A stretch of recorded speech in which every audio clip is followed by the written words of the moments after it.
name of the SHIUR is Malacha on Erev Pesach, permanent versus temporary Takanos.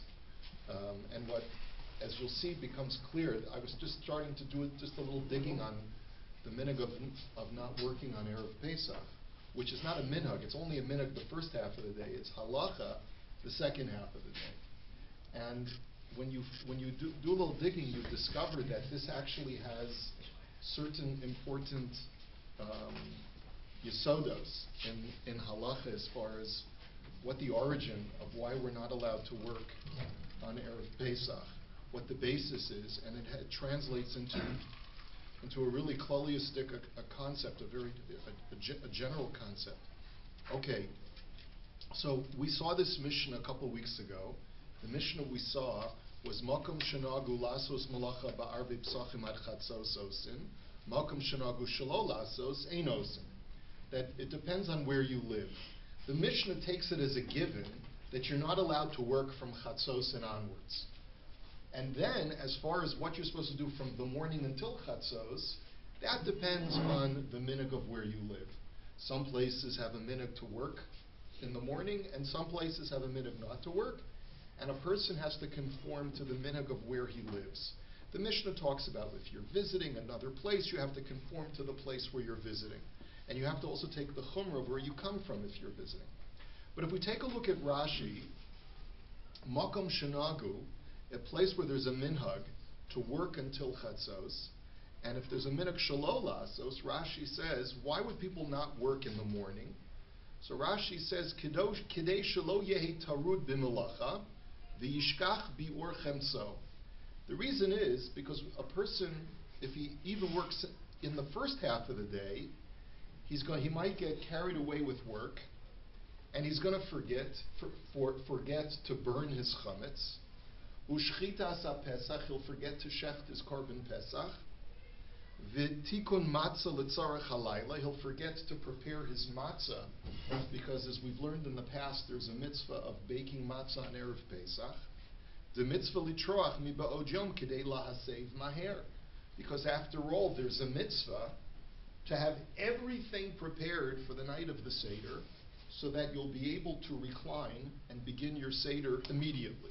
Why? Kid Amr beperik basra chotfin matzav b'leilei psachim b'shvil tinoko shelo yishnu. Because there's a mitzvah to grab and to move quickly on the night of Pesach and to captivate the children so they don't fall asleep. So if you're going to start making preparations after Yontiv has already started, the children will fall asleep. Everything's got to be fast moving to keep the children captivated, right? Now, what you see from Rashi is that it's a very, very practical reason for not working, both before Chatzos, and it would seem from Rashi, the same reason not working before Chatzos applies to not working after Chatzos. It's a very practical reason. There's a lot of stuff to do. So after Chatzos, for sure you're going to need time to do all that stuff. And then even before Chatzos, some have a minhag to give yourself even more time before Chatzos to make sure that you'll have time to do get everything in the course of the day before Yontif starts.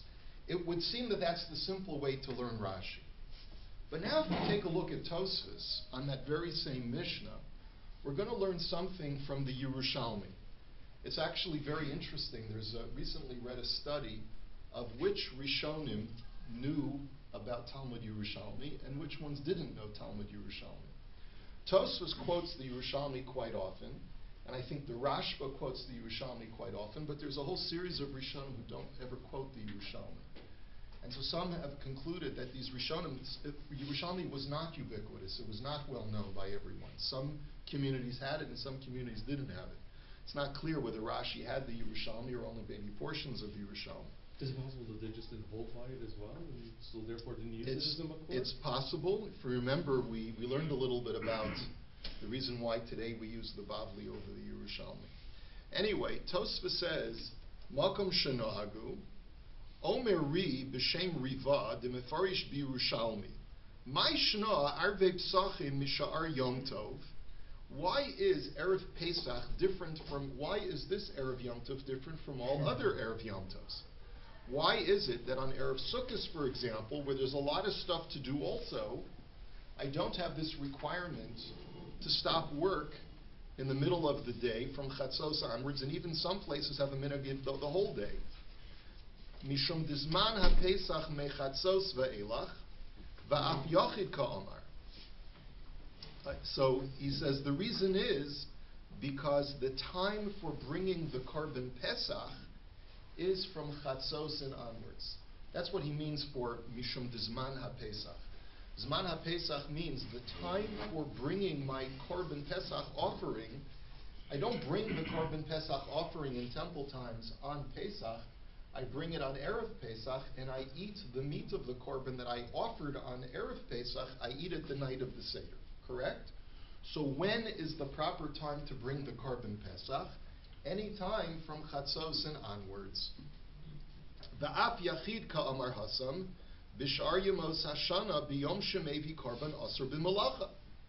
And therefore, the reason why, specifically on Erev Pesach, there's a prohibition to work from Chatzos and onwards, is not because of what Rashi had taught us of not working, which is because of all of the things you got to do to get ready for the Seder, but rather because of a standard halacha, that whenever you bring a korban, on the day that you bring a korban, you're not allowed to work. And the Yerushalmi therefore says that if you want to bring a korban in the middle of February, because you want to bring a korban chatas, because you did a sin, or you want to bring a korban nedava, on that day that you bring your animal to the temple to bring a korban, you cannot work for the entire day. You have to take the entire day off. And so even if you have an office in Yerushalayim, you can't bring your korban, let's say, in the morning and then go to work in the afternoon. You have to take the entire day off from work. So, and what's the rationale? The rationale is because you have to be makdish your day for this holy endeavor. So even after you brought the korban? It seems that way. It seems that way. He says, like he says, B'shar Yemos Hashana, B'yom Shemevi Korban Asur B'Malacha. So then the Yerushalmi Uparich, then the Yerushalmi asked the question, Im Kain Yehi Kol Hayom Asur Kimo Yachid Shemevi Korban. So then the question is, well then on Erev Pesach, why is it only Asur from Chatzos and onwards, according to Halacha, and the morning is just Minhag? You should say the whole day should be Asur. Umefaresh Hasam, Mishum Deroi Lahakriv Mishacharis, Avol Pesach Enu Yachol Lahakrivo Ela Achar Chatzos. The difference is that a standard korban you can bring the entire day. And by the way, Simi, like the Korban Pesach, if I've already brought my Korban Pesach, can I go to the office before Yom Tov starts?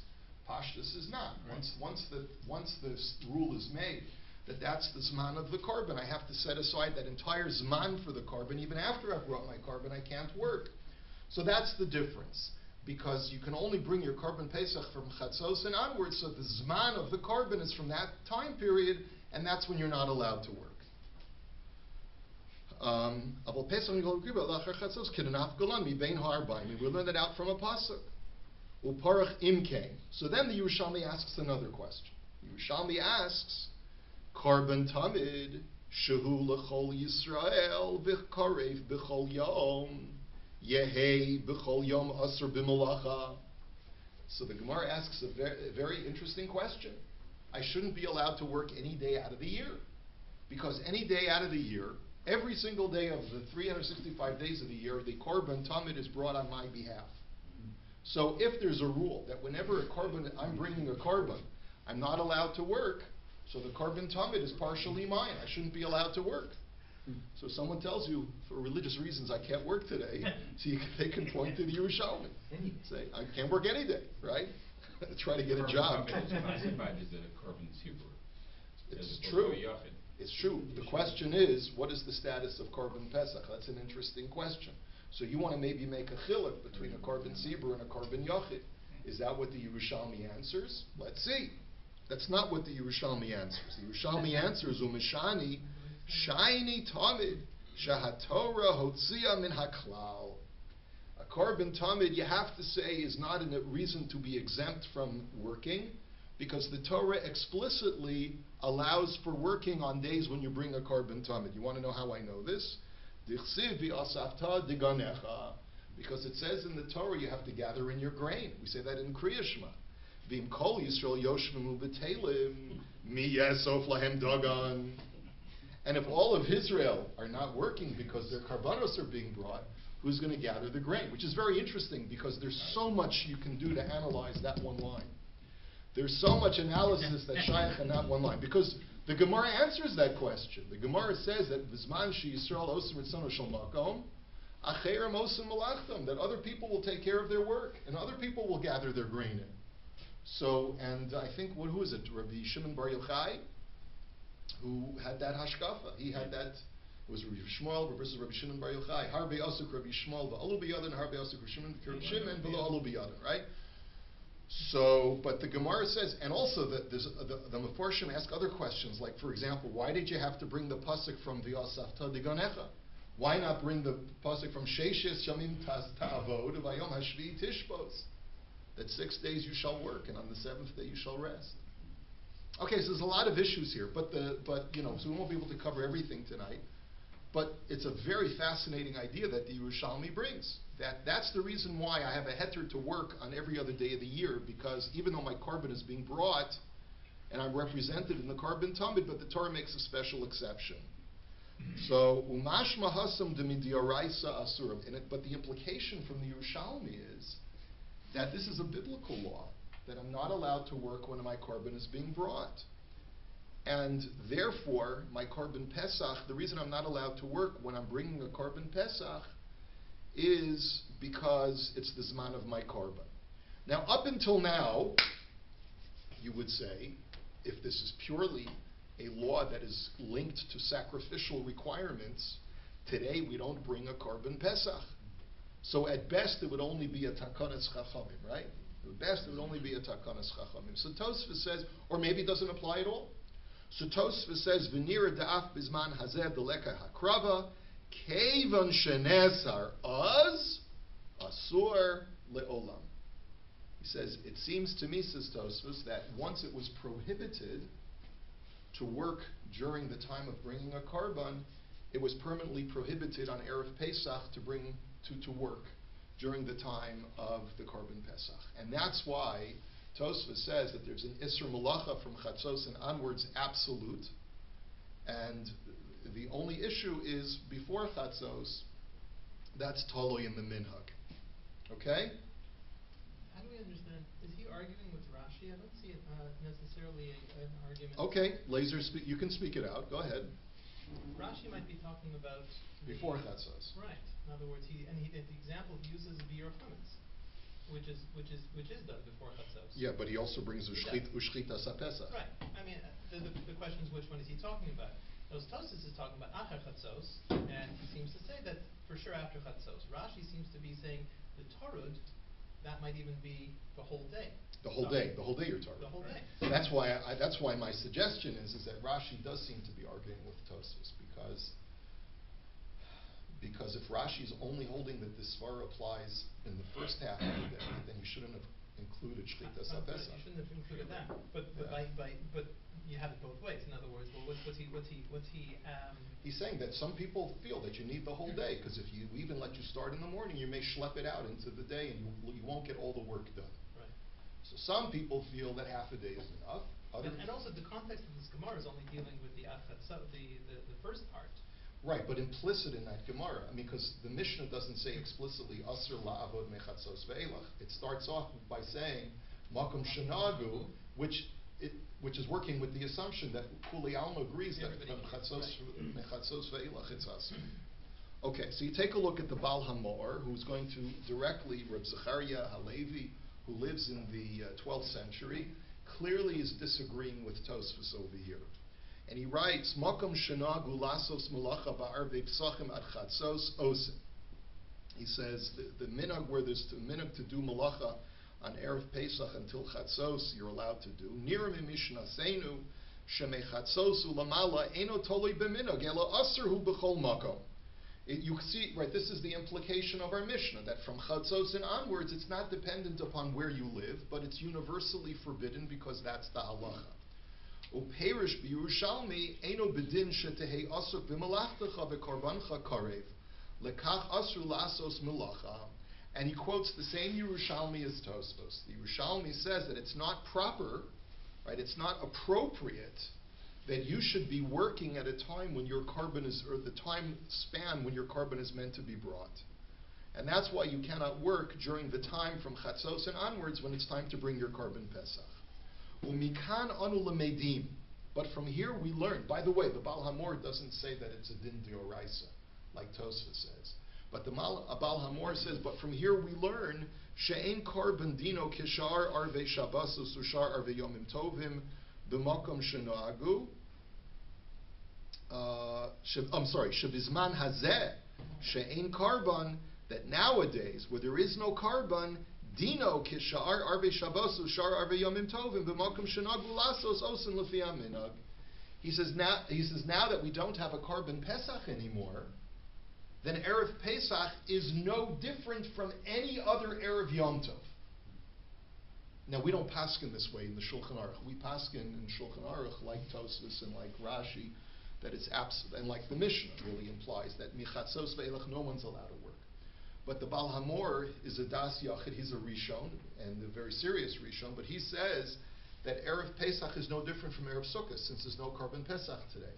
So there are certain places where the minhag is not to work, certain places where the minhag is to work. It's all totally in the minhag of hamakom, even after chatzos. Okay. Comes along the Ramban in his very famous commentary to the Baal Hamor, and his what's called the Milchemes Hashem, where he many times will argue with the Baal Hamor, and he says, Amar Hakosev, Zeh Hapsak. Ba b'machteres, he writes very poetically, al divrei Rabbeinu Hagadol Zal. He says this psak of the Baal Hamor, to say that nowadays there's no prohibition for after Chatzos, is a sneak attack against the Rif, against our great rabbi, the Rif. Why? Because what is the role of, now, if you notice the structure of how these things work, the Rif, Rabbeinu Ilfas, wrote an extracted Talmudic commentary. Basically, the Rif took all of the portions of the Gemara that he felt were halacha l'maisa, and he just published that as his sefer. You have many commentaries to the Rif. You have the Rabbeinu Nisim commentary to the Rif. You have the Baal Hamor's commentary to the Rif, and you have the Ramban whenever he argues with the Baal Hamor. So they're actually not commenting on the Gemara directly, they're commenting on the Rif's extraction of the Gemara. Now, the Rif paskins like the Mishnah. According to the Baal Hamor, you shouldn't paskin like the Mishnah, because the implication of the Mishnah is that after Chatzos it's usher to work even bisman hazeh. But according to the Baal Hamor, that Mishnah is not halacha l'maisa, right? So that's why the Ramban is saying this is a direct sneak attack against the Rif, because the Rif is paskening like the Mishnah. According to the Baal Hamor, you shouldn't pasken like the Mishnah. Lefichach nitan lanu lahatzilo, shehu pikaka lemishnatenu v'lagemara she'aleha bahalachos. He says, and therefore it is our responsibility to save the master, because after all, this is an attack not only against the Rif, but it's an attack against the Mishnah and the Gemara, which is what the Rif based his halacha upon. Umimenu anu lameidim sha'af bizman hazeh chamur mishar arvei yomim tovim. He says, because from the Mishnah and the Gemara itself, you can derive that Erev Pesach is different from all other Erev Yom Tovs. V'chein ikr, and that's really the halacha, says the Ramban, not like the Baal Hamor says. She'el molikach hayushonim mishnasam ba'osei psachim befeirush. And the Ramban says, you know how I know this? Because if this halacha only applied that from Chatzos and onwards you can't work, and it only applies when there's a carbon Pesach, so the Mishnah should have written it in the context of when you bring your carbon Pesach. But the Mishnah doesn't qualify it that way. The Mishnah Stam says every Erev Pesach, whether there's a temple, whether there's no temple, whether you're bringing the Korban Pesach, whether you're not bringing the Korban Pesach. V'chein mashma mistam machlakuso de Rabbi Meir v'Rabbanan she'al zman shelahem nemru dvarim. And later on in the Gemara, there's even a machlokus between Rabbi Meir and the Chachamim on this topic, and they lived in a time when there was no Korban Pesach. Ve'ein ha'Yerushalmi elenosen tam al ma hichmiru bo techila. And therefore, if you want the accurate interpretation of the Yerushalmi is not saying like the Baal Hamor that the Isser Malacha only applies when there's a Korban Pesach. The Yerushalmi is telling you the historical basis for why Malacha was first forbidden on Erev Pesach after Chatzos. Avol mishanesar hadavar ne'esar le'olam b'chol makom. But once it was forbidden forever, even after the Korban Pesach was extinct.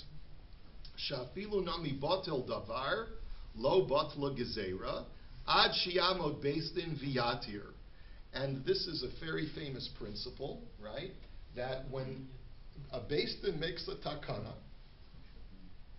even when the reason for the takana is batel, the takana remains. Give me some examples. Kashrus guys, come on. What about Gvinas Akum? My Machronim is a good example, although you could argue it's Nikiyos. Gvinas Akum, right? What is because of all different kinds of reasons, many of which don't apply. Like, what if I can make cheese without an animal-based rennet, right? Make it from flowers. Make it from flowers. Make it from vegetables, right? Still, the gezerah still applies. Yeah, and so even when, right? What about Stam Yenov, right? Also, another example, right? A lot of showering on Yom Tov. Showering on Yom Tov. That's right, Laser. You can't shower on Yom Tov. You said it. Once the takana was made, you can't undo it. Yom Tov Sheni. Yom Tov Sheni, right? Right. Well, there Chazal is interesting. Yom Tov Sheni is not such a good example because that's an onesh. There the Gemara says, there the Gemara says that minhag avosenu biyadenu, that even today there's a need to observe Yom Tov Sheni out of a fear that we may forget the calculations for the calendar. So even today, out of a fear, and we're going to see that's a relevant svara in our discussions tonight. But the simple understanding of the Ramban is that the reason why it was forbidden is because of a reason that no longer is extant because we don't have a Korban Pesach. But once Chazal make a takana, even when the reason for that takana no longer exists, the takana stands nonetheless. Not allowed washing clothing on Friday. Takanos Ezra. Washing clothing on Friday for Takanos Ezra. There's probably a few more. Embarking on a cruise on Erev Shabbos also, there may be issues with that as well. Or 3 days before, under certain circumstances. Anyway, Shekol davar shebeminyan tzarich minyan acher lahatiru k'deisa b'maseches beitza u'v'makomos acherim rabim harbe.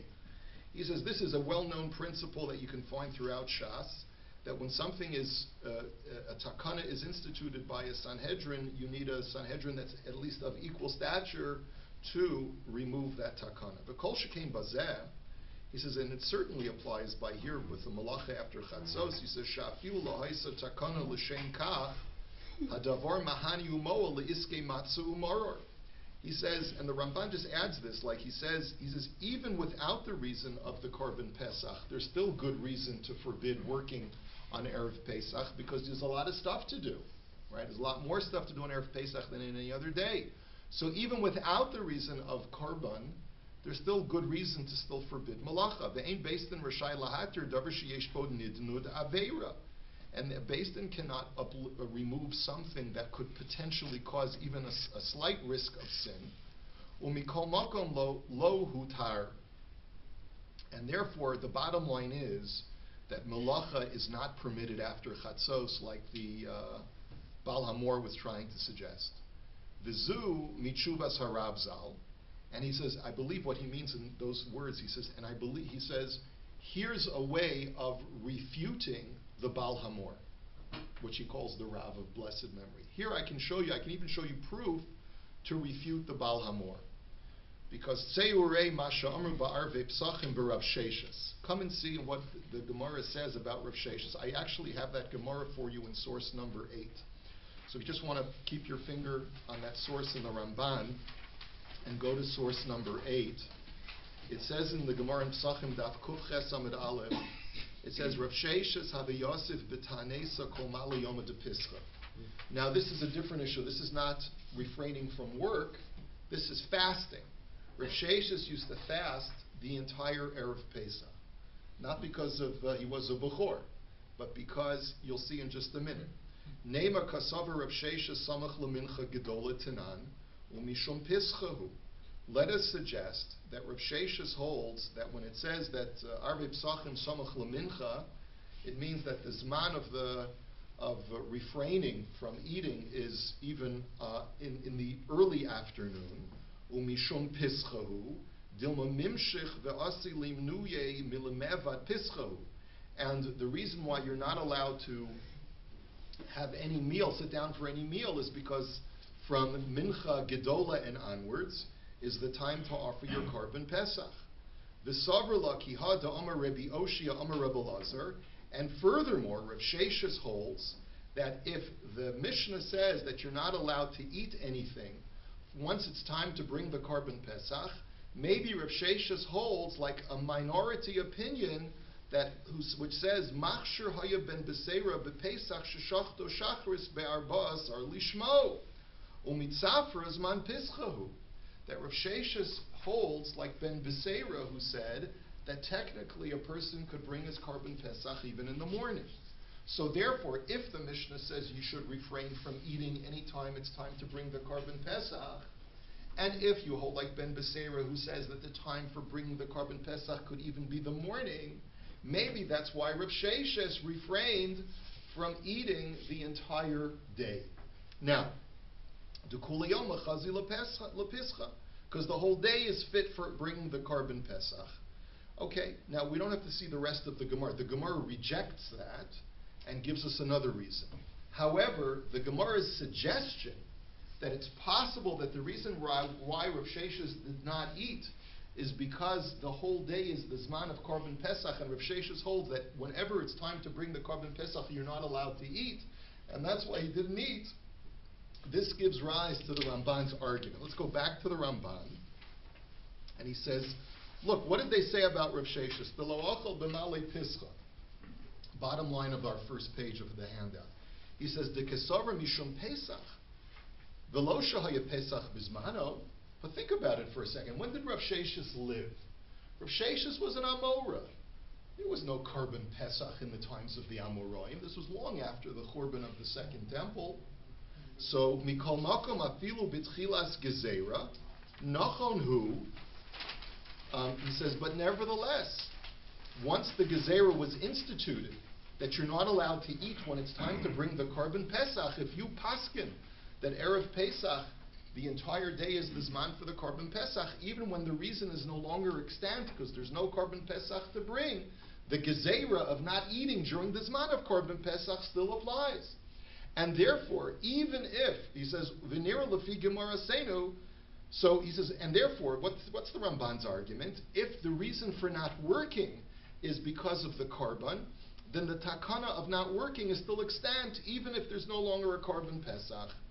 That's his proof that he wanted to bring from Rav Sheshes. He says, "V'nira lefi gemara seinu shahatam af mipnei matzah umora shetirchasen meruba mishar yomim tovim lahachem reben ktsas v'litein lahem chatzi shah yoser kedivrei Rashi zal."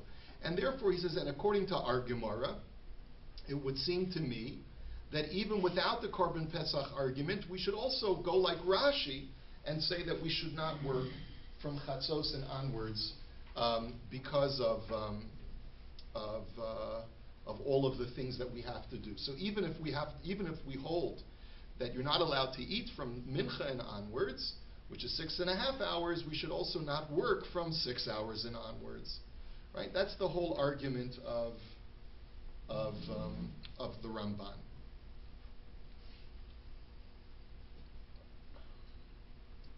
Okay, so far so good. Now, the Ramban's argument is based on a principle that once Chazal make a takana, even if the reason for the takana is no longer extant, we should abide by the takana. It's a little bit problematic because he's learning that the Isser Malacha, according to the Yerushalmi, is Midrabanan. And if you looked at Tosfos seemed to say that back then it was Midrabanan, and it was only post Churban that it's Midoraisa, and it's only post Churban that it's Midrabanan. But either way, it would seem that certainly if you're learning like the Ramban, this is the principle that's being applied here. Once the takana is made, even if the reason no longer applies, the takana remains in place. Take a look at the Shilas Teshuvas Be'er Yitzchak from Rabbi Yitzchak Elchanan Spector of Kovna, and this is really just an incidental issue that he brings. He's talking in Even HaEzer about a get that was not written properly, whether the get can still be kosher. And why was the get written improperly? Because normally when you write the get, you're supposed to write the name of the place where the husband and wife abide, where they live. And plus you're supposed to write makom ksiva, you're supposed to write the place where the get is being written. And so the argument that he wants to make is that if you only wrote the place where it's written, perhaps you should still say that the get is kosher, based on the fact that nowadays we rip up the get. The whole practice is to tear the get, and so we're not worried that a person is going to try to use the old get as evidence that something was done improperly. So he says, Amnam od yeish lepak peik bazeh daha kaimelan davar shebeminyan sarach minyan acher lahatiru af shabotel hatam. He says, we know this principle that once Chazal make a takana, even if the reason for the takana no longer applies, the takana lasts permanently. The kaven de paslu Chazal because of rak shem makom ksiva, and we know that Chazal invalidate a get if the only location that is recorded in the get is the place of its writing, and not the place of residence of the man and the woman. In kain afa idna shabatel hatam mishum shagonzin haget, he says even though the reason for that takana, because you're worried that someone may use it afterwards to try and falsify or try to question the validity of the get, but nevertheless, today we destroy the get and we put it into hiding. Mikol makom yesh lahachmir mishum davar shebeminyan. But nevertheless, we should be machmir and still say that the get is invalid if you didn't write anything other than the place of its writing, because it's in a takana, it's a violation of the original takana, even though the reason no longer applies. Avol be'emes gam ze eino kasha, but he says, but that's not a problem. He says, Daha yadua, ma shekasvu hatoisvis ba'avoda zara, v'divrei hamaskal chadaketani keva shchitas chulei. Tosfos writes as follows, and really that's in source number 6 as well. Tosfos says the same thing in Maseches BAYT. Gabi mayim megulin. The Gemara says when it comes to exposed water, Chazal made a takana that if you leave water exposed overnight, you're not allowed to drink it. Who can tell me the reason why? Snakes. Snakes. Yeah. When was the last time you saw a snake slithering in Toronto or in Thornhill? I've seen snakes in Los Angeles. I've seen snakes in Southern California. It's slithering down the street. You can probably see them if you go down to the Everglades, right? Right? Closest we get is earthworms. Right, but the closest we get is earthworms, right? So there's really no worry, there's really no concern of snakes if you live in certain locations. So he says that Tosfos writes this. Tosfos says, "De keben de bizman hashas eno nesa rakecha de mitzuyim nechashim lachein ha'idna mutar v'lo shayach bazeh davar shebeminyan." He says when Chazal originally forbade mayim megulim, they only did it out of a concern for snakes. So the original takana built into the takana itself was specifically because of snakes. And that was sort of coupled with the whole takana. So therefore, because that was sort of built into the takana that you can't drink exposed water because of snakes, and only in places where there are snakes, so now that we live in places where there are no snakes, there's no longer a problem of mayim megulim. Mishum degam ikar hatakan lo niskana elahecha dahayunu chasha mitzuyim.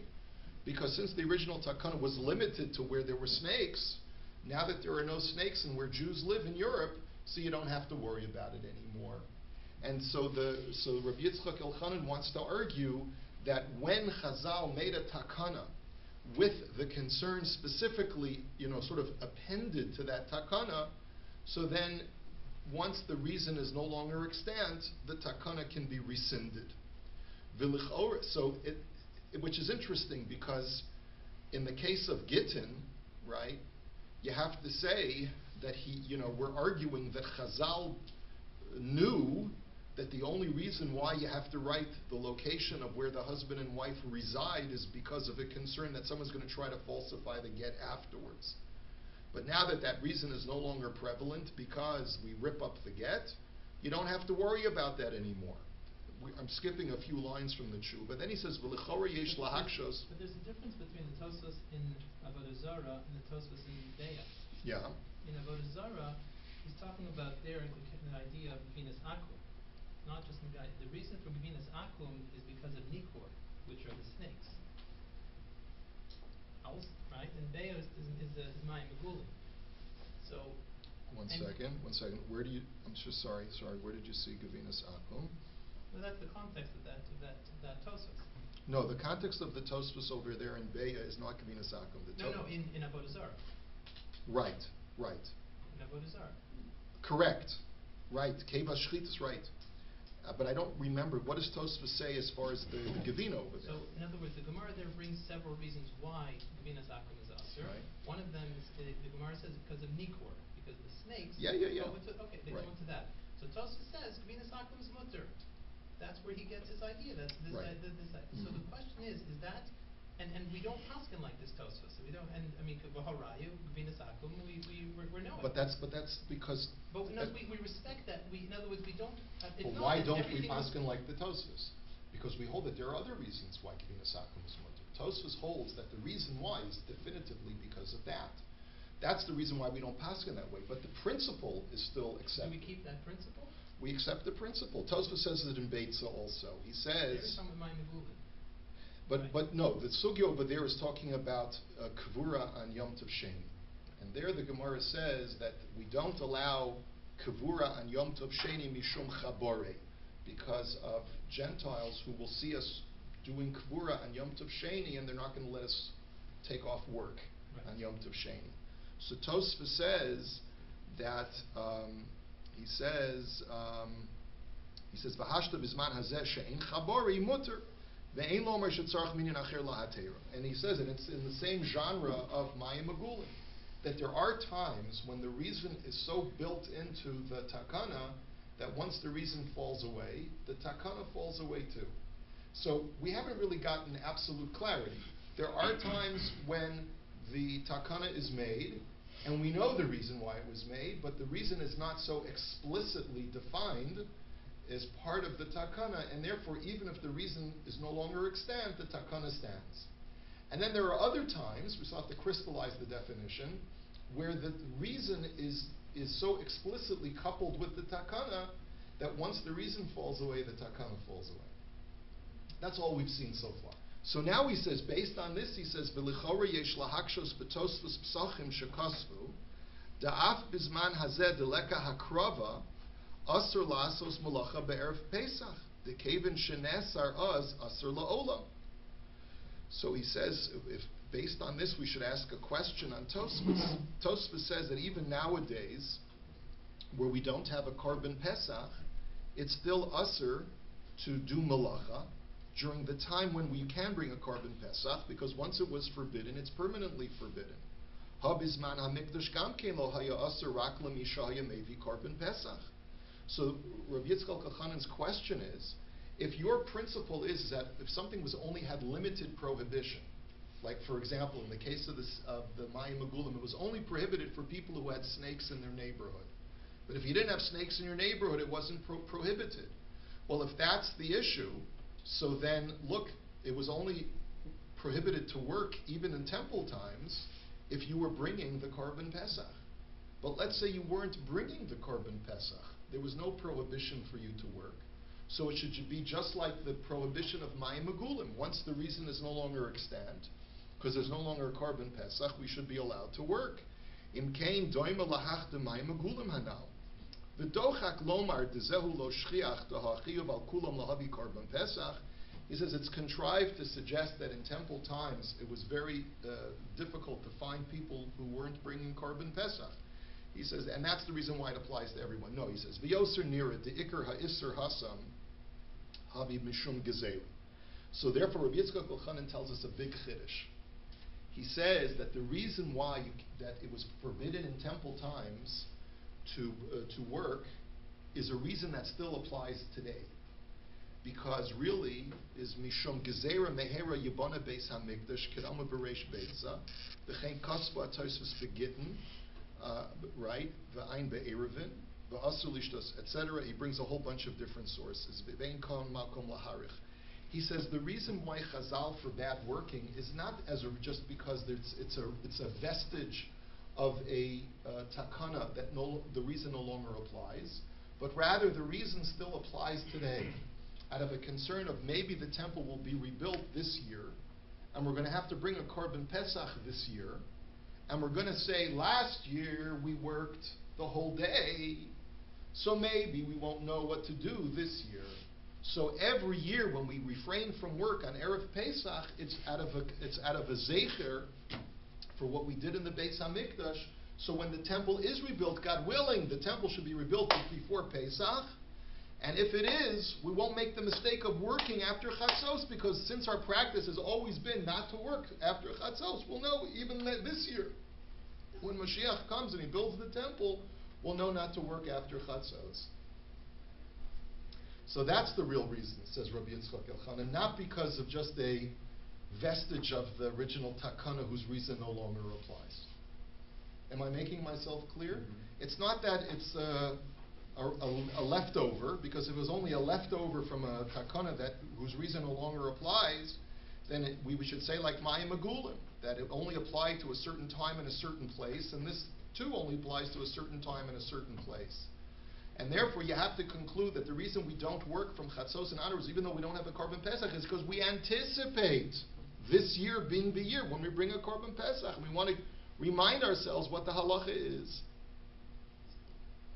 Okay. Take a look at the tshuva, and with this we will conclude. Take a look at the tshuva from the Chasam Sofer. So he first starts quoting the Makom Shenagu Shelo Lasos Ein Osin, L'Shitas HaTosfos V'Harif V'Harosh V'Haramban V'Rov HaPoskim. This is according to the vast majority of Rishonim and Poskim. Gam Bizman Hazeh Isa Lahach Minhaga. The minhag, which is really more than just a minhag, applies even today. Afal Gab Deleka Karban, even though there's no carbon. Delo Kaharaza, not like the Bal Hamor. As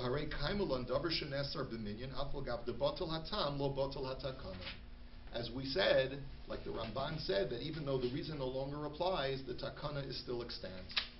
So the Chasam Sofer is also bothered by the same thing that Rabbi Yitzchak Elchanan is bothered with, that there are some times that we do dispense with a takana when the reason no longer applies. He says, Umaisi raya milakaman kuf chesam ad aleph Rav Sheishas have Yosef b'tanesa kol mala yom de pischa. Right, with the story with Rav Sheishas, who used to fast the entire Erev Pesach, because the Gemara had originally suggested, Uboy lememar mishum pischa, usvirle ke Reb Yehuda ben Beseira de mitzafra zmane ayin sham. And the Gemara had originally thought, even though the Gemara rejected that idea, but the Gemara's initial thinking was that he thought that the whole day is the time for Korban Pesach, and since you're not allowed to eat during the Zman of Korban Pesach, I'm not going to eat. And Rav Sheishas lived after the Churban. So you see that a halacha that is extant and is based purely on the Korban Pesach carries over even when there's no longer a Korban Pesach.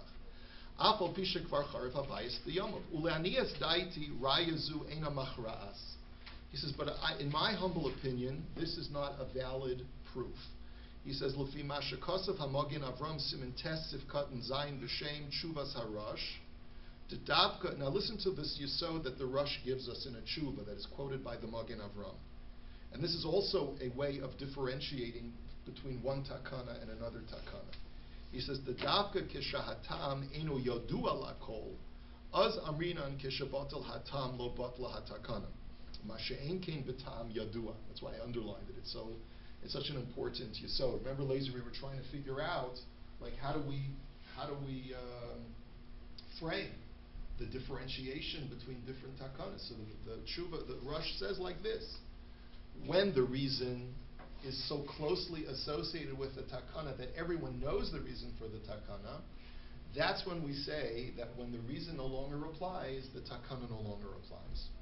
But let's say you have a takana that Chazal make at a certain point in history, and Chazal have a reason, but that reason is not clear as day, it's not self-evident to the masses as to why they made the takana. So even if we in the know the reason, and that reason no longer applies, the takana must continue. Now think about that as a public policy for just a moment. Why does that make sense? Why does it make sense? Does it make sense to you? Why does it make sense? Somebody?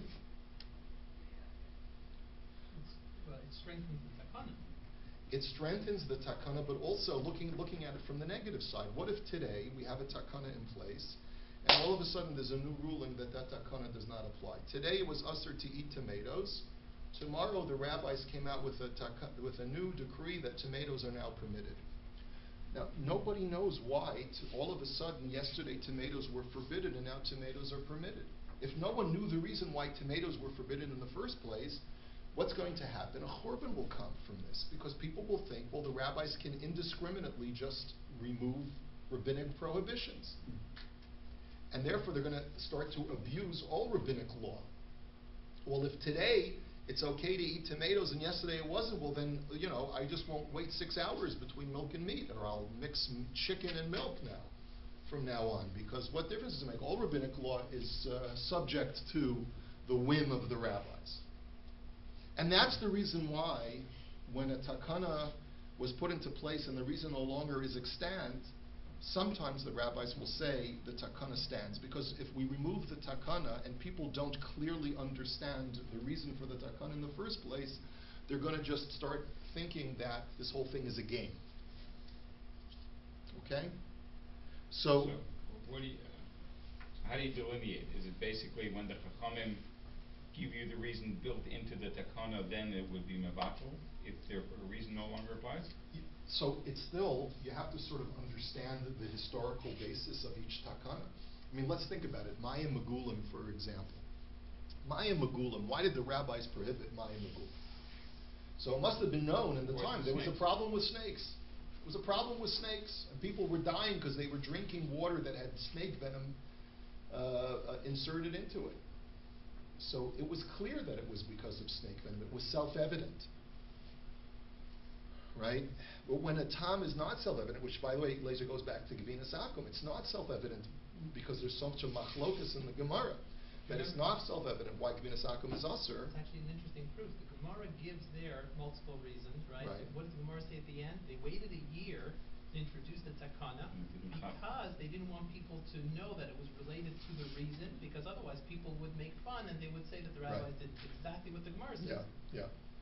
It could be that this rush is there. I didn't research, so I'll take a look. Take a look into the rush. He said he didn't want to tell them why, what was the reason. Yeah. So he said a year later you have to wait till the reason. All right. Ayin Shal.